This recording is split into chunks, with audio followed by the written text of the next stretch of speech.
Magandang gabi mga kakogs. Magluluto tayo ng ano. So, tinatawag nilang aswang.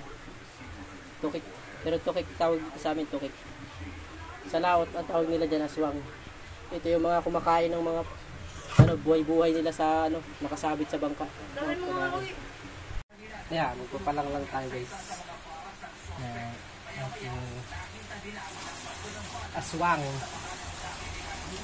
Tukik.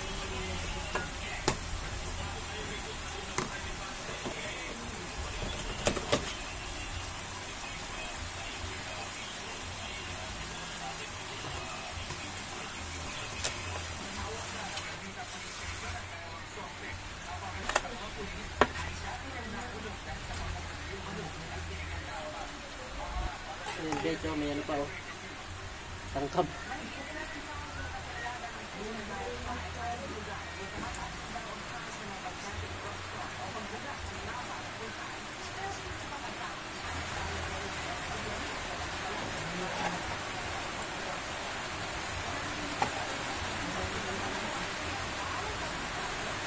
Ulo na tangkab.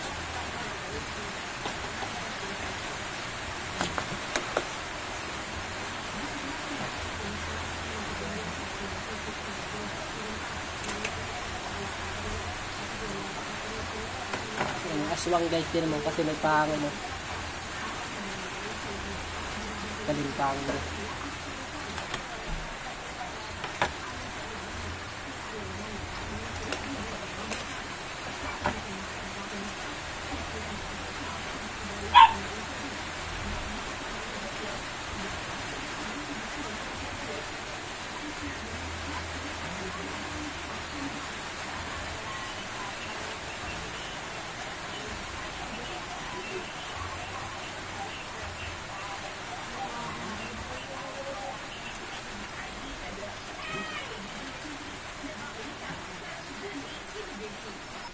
Isa lang ba may tangkab dito, ma? Ma? Isa lang daw may tangkab? Mga may tangkab. Ay, pag nakagat ka nito, pag nadali kamay mo. Grabe.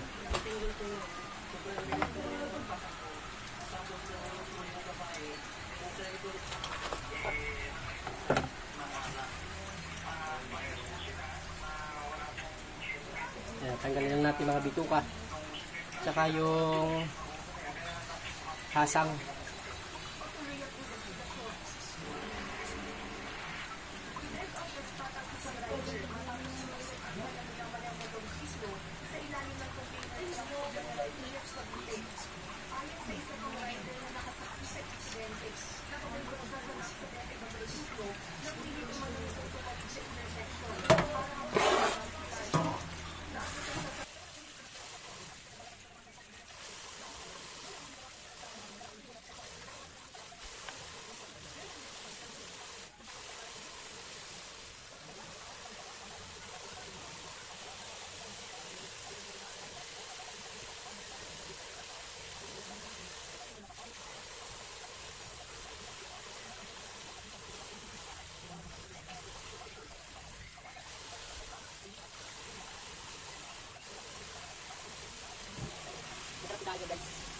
Daing, kailangan walang araw, i-adobo na natin.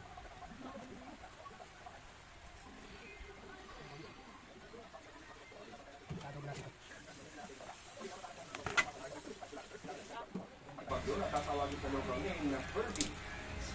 Mararamdaman ang drop o extension ng nasaring pagyo sa Cagayan Valley Region, Aurora, Quezon, Bicol, Sakop na naman Aurora. Visayas at Caraga Region. Nagsisimula na rin lumakas ang hangin na bagat dahil sa bagyo. Maulan po ngayon sa ilang bahagi ng bansa. Ay ng lugar sa Palawan, isinailalim sa orange o kay yellow wave for warning. Pinaalerto ang mga residente mula sa bansa ng baha. Pilipinas naman ang wave for advisory sa Pumihor, Leyte, Aguilang bahagi ng Southern Leyte at Negros Oriental.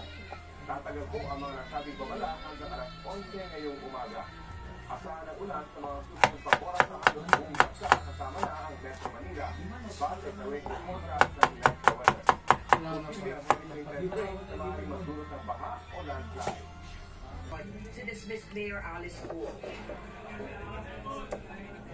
ay para sa undesirability at misrepresentation ni Guo na kinilala rin bilang Guo Waping. Kinumpirma ng BI na nahaharap na rin sa deportation case si Guo.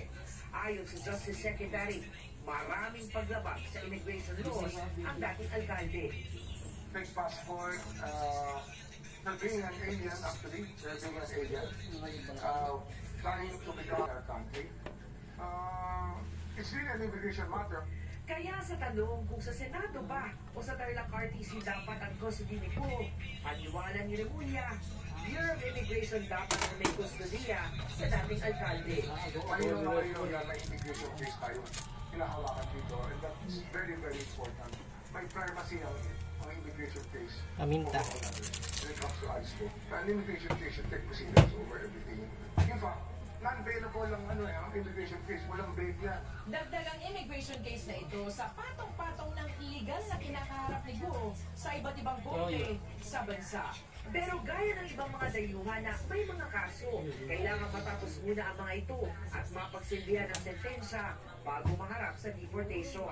Samantala, naghihintay na lamang ng sagot ng Ombudsman ng Justice Department patungkol sa jurisdiksyon ng Tarlac RTC kay Guo sa dalawang graft case nito na dapat raw ay hindi sa isang bayan. It's common sense enough to think that she would be more influential in her sphere, in that area, which is within her sphere of influence because she's the mayor of the town.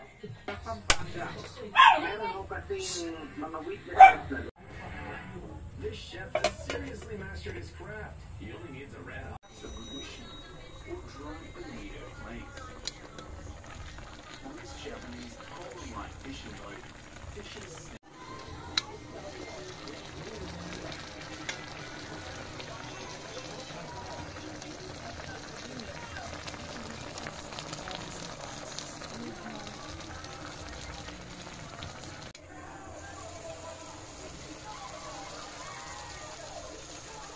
Namin.